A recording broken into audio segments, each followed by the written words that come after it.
Bonjour, bienvenue dans mon nouveau restaurant. On est à la Bastide de Gordes et vous êtes chez Clover Gordes. Je vous en prie, prenez place. Aujourd'hui, j'ai envie de vous parler de quelque chose qui est une petite particularité de ce restaurant. Un restaurant qui est entre le Clover Green et le Clover Grill. On va faire des frites avec les herbes qu'on trouve dans les garrigues. Donc c'est les pommes de terre que je sers ici. Pommes de terre Oswald qu'on a lavées et qu'on a un peu épluchées. Alors c'est simple, on prend une pomme de terre et on va l'éplucher que sur la partie plate. Voilà, assez simple. Et les pommes de terre, on ne va pas les laver. Et on va tailler un petit peu comme des pommes de terre, un petit peu comme à la maison. Et puis on va les essuyer. Ce que j'aime dans les pommes de terre, quand on fait des frites, c'est qu'elles soient naturelles. Si elles sont toutes de la même taille, elles vont toutes cuire de la même façon. Et là, il va y en avoir des parties très croustillantes et des parties un petit peu plus molles. Et j'ai choisi une pomme de terre qui généralement ne s'apprête pas à cette préparation. C'est la pomme de terre Oswald. Alors, on va renouveler l'opération jusqu'à temps d'avoir la quantité nécessaire. Des herbes que j'ai ramassées dans les garrigues à côté, on va les mettre dans l'huile, elles vont infuser, elles vont frire. Et on va les servir avec les pommes de terre tout à l'heure. On les laisse tout doucement. L'huile est à peu près à 140 degrés. Et là, on y va petit à petit, on monte un petit peu plus. Et là, on va venir parfumer l'huile. C'est ce qui va donner ce côté un petit peu provençal à ces pommes de terre.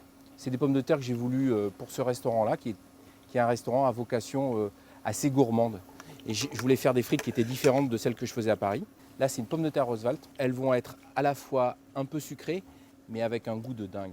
Donc les herbes que j'ai ramassées dans les collines, le fenouil sauvage, le thym, ce qu'on appelle la farigoulette, le pèbre d'ail, la sarriette, le romarin, ça a parfumé l'huile. Et bien maintenant, on va venir cuire dans cette huile parfumée les pommes de terre. Alors ce qu'on fait en général, nous, c'est qu'au début du service, on va venir plonger une première fois les pommes de terre.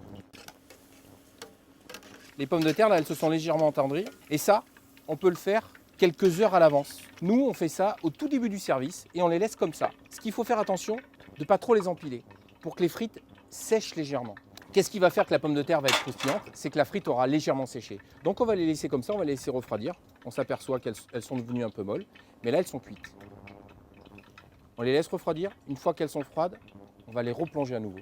En attendant, on va se servir des herbes qu'on a frites, qui sont devenues croustillantes. Ça fait une présentation, mais ça va faire aussi quelque chose. C'est que comme il y a des petits morceaux qui vont se mélanger aux frites tout à l'heure, et on va en mettre, ça va venir les assaisonner et leur donner le goût que je souhaite à cette cuisine que je fais chez Clover Gordes. Alors, premier bain des frites qu'on a fait se situait aux alentours des 140 degrés. Là, on va replonger à 180 degrés.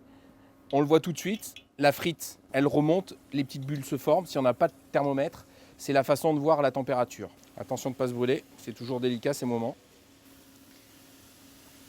Et c'est pas terminé, c'est le deuxième bain. On va les faire en 3 bains. On pourrait s'arrêter là, parce que là, elle serait déjà plutôt pas mal. Et vous verrez, au bout du 3e bain, elle va être encore meilleure. L'huile est remontée en température. On va replonger une dernière fois les frites. On les sort une première fois sur un torchon. Ça commence à s'égoutter. On les met sur un petit sopalin. Voilà. On va les saler avec 2 sels différents. Un petit peu de sel fin et un petit peu de fleur de sel. Je pense que ça s'entend qu'elles sont croustillantes. On les met dans les herbes dans lesquelles on a fait infuser dans l'huile et frire dans l'huile. C'est à la fois extrêmement simple, naturel. C'est ce que j'essaye de faire ici comme cuisine à Gordes. Une cuisine simple et légèrement provençale. Une petite touche de fleur de sel sur le dessus. Et l'une des recettes que je sers ici à Clover Gordes, des frites avec des pommes de terre Oswald et des herbes que j'ai ramassées sur les collines.